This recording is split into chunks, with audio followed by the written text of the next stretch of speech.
Greetings, Tiny Car Fanatics. Today we're going to crack open this Holden VF Commodore SSV. Oh, yes. We're going to get right into it. And here we are. Oh, yes. So I'm a lover of most things Holden, especially the late model stuff. I just think they are basically muscle cars where the United States kind of left off, and the Australian Holdens just kind of kept on going. And man, I love this thing. I also have the Australian Police Force livery one. Oh, yes.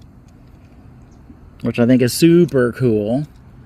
And just for kicks, I also have the SSV Ute, which I believe is known as the Malu. Anyway, let me know what you think of these bad boys down below. And until next time, do whatever makes you happy.